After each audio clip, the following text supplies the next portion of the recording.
je vais vous parler de votre vie. Je ne sais pas si ça vous intéresse, votre vie, mais bon. Voilà, nous sommes tous sur des chemins de vie. On ne peut pas devenir demain l'homme le plus riche de France. Donc on est sur un chemin et c'est très difficile de s'écarter de ce chemin, de changer de chemin de vie. Pourquoi je vous parle de tout ça? C'est parce que ce chemin de vie risque d'être brutalement interrompu.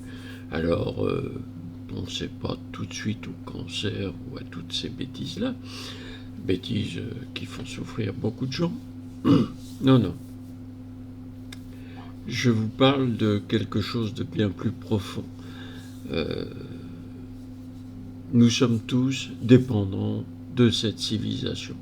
Non, mais quand je dis dépendant, je veux dire dont la vie dépend de cette civilisation. Si les magasins ne sont plus achalandés en nourriture, on va crever de faim. Alors je sais bien qu'il y a quelques personnes qui font un jardin. Si nous ne sommes plus alimentés en eau potable, bon, voilà. Si les hôpitaux ne fonctionnent plus, si la police ne travaille plus, nous sommes tous absolument dépendants, très rapidement, du fonctionnement de cette civilisation. On a donc intérêt à ce qu'elle fonctionne, non? C'est paraît évident. Alors, moi je dis, cette civilisation est en danger. Je vous rassure, beaucoup de gens pensent que je suis un rigolo, donc si vous êtes jusque-là, Monsieur Charles Gave, qui est quelqu'un que je respecte beaucoup par ailleurs, a traité les gens qui pensaient que la civilisation allait s'effondrer de mots gentils comme ça, de mots d'oiseau. Il l'a fait gentiment, c'est pas violent, c'est pas... Mais bon, lui-même qui n'arrête pas de dire que la France, l'euro, c'est fini, qu'on ne pourra pas... Voilà, tout va mal dans son domaine, pas dans... Moi, je ne connais pas son domaine, très peu. Dans son domaine, tout va mal, mais je suis quand même un rigolo. Bon, mais c'est pas grave. Moi, j'accepte. J'accepte d'être un rigolo. Il n'empêche que je peux vous démontrer sur des faits que vous pouvez toucher qu'en juin dernier, on a échappé de très peu à un effondrement. Quand votre voiture, quand vous étiez jeune, vous aviez récupéré la voiture du grand-père, on a tous fait ça, ne vous inquiétez pas, cette voiture, un jour, elle s'est retrouvée sur le bord de la route, fumante. Un garagiste l'a récupérée, il a été très gentil avec vous, il l'a réparée pour une bouchée de pain, l'équivalent de quelques centaines d'euros maintenant.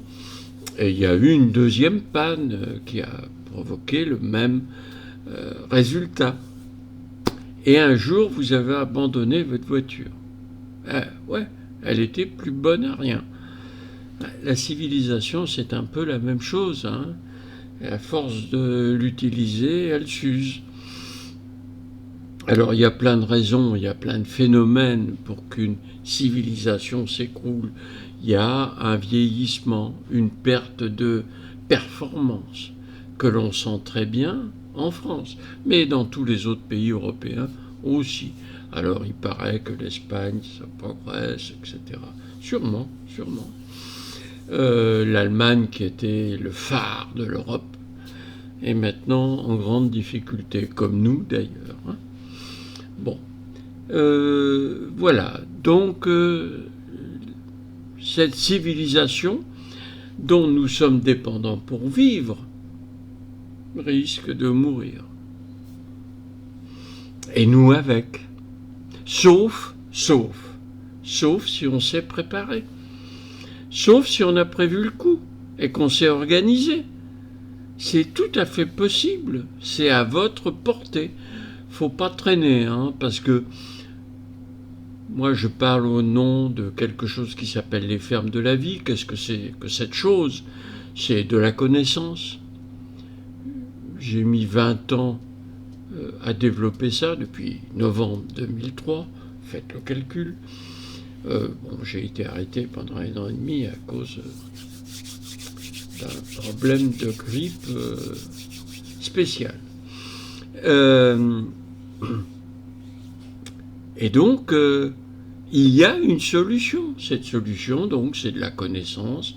C'est un projet, c'est-à-dire que vous entrez dans quelque chose qui est très structuré, très étudié, mais dans lequel vous intervenez. Vous ne vous soumettez pas à un projet qui serait préécrit.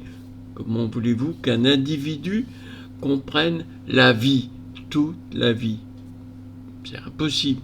Donc dans ce projet, il y aura beaucoup de votre connaissance.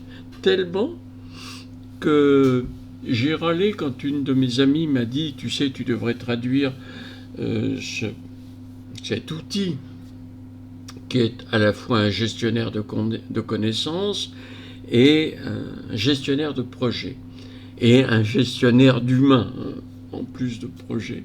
Voilà. Et un gestionnaire d'infrastructures communautaires. C'est tout ça à la fois. » Alors je râlais beaucoup quand cet ami m'a dit « Tu devrais traduire ton logiciel en arabe ». Moi je l'avais traduit dans les langues européennes, 23 langues en Europe. Alors on m'a dit « Les petits pays, c'est pas la peine ». Bon, moi je ne sais pas qui vit dans ces petits pays. Si ça se trouve, il y a des gens très intéressants dans ce petit pays. Et donc je l'ai traduit en arabe. Et maintenant, j'imagine que les gens qui cultivent des salades sur le bord du désert, là où il fait 50 et plus à l'ombre, une bonne partie du printemps, l'été et une bonne partie de l'automne, eh bien, ils vont pouvoir nous apprendre comment cultiver des légumes quand il fait très chaud. Voilà, c'est notre problème. Et donc, cet outil peut rassembler de la connaissance de gens comme ça, et de gens d'ailleurs, de toutes les connaissances possibles et imaginables pour satisfaire la vie heureuse. C'est très long, c'est très long. Donc, cet outil qui s'appelle les fermes de la vie est capable de vous aider à vous préparer pour exister demain. Vous, si vous le voulez bien, pourquoi pas, pensez un peu à tous les jeunes qui n'ont vraiment pas le temps de penser à ce futur. On leur demande de devenir adultes très vite et pas toujours très bien d'ailleurs.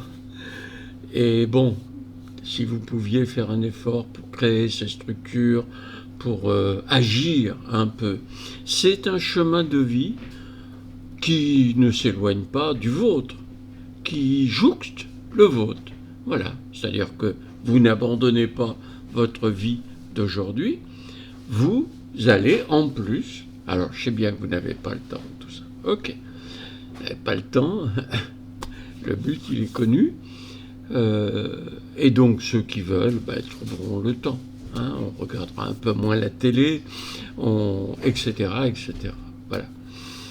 Bien, il y a un site pour dire que, dans le fond, ce que je dis, ça vous intéresse. Il y a un site qui s'appelle laviedemain.org.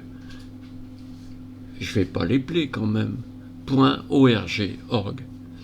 Ok, là-dedans, vous pouvez passer, il y a des vidéos qui sont diffusées, vous pouvez passer, il y en a 3, après vous descendez, il y a une carte, vous passez, et vous arrivez à l'inscription. On vous demande, pour vous inscrire, 3 petites choses qui ne sont même pas l'expression de vous.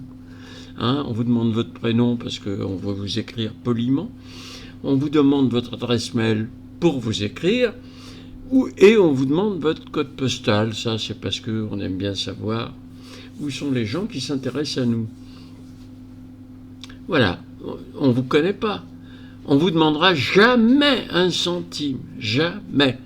Jamais. Ok ? Nous, les fermes de la vie, tout est bénévole. L'association vit bénévolement. Effectivement, quand on veut faire partie de l'association, il y a une petite cotisation, très très petite. Tout le monde peut rentrer dans les fermes de la vie, quelle que soit votre fortune, quelle que soit votre couleur de peau, quelle que soit votre religion, etc., etc., etc. Il faut que vous soyez un humain. C'est la seule chose qu'on exige, quelle que soit votre forme physique. Hein. Voilà. Donc, on accepte des familles.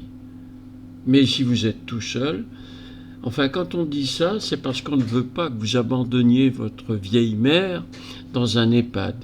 Voilà. On oblige les gens à ramener près d'eux des gens qui, sinon, vont disparaître.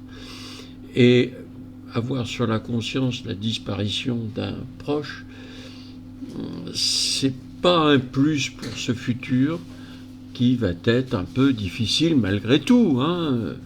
Vous allez vous retrouver avec un monde tout à fait nouveau autour de vous. Voilà. Bon, allez, à très bientôt.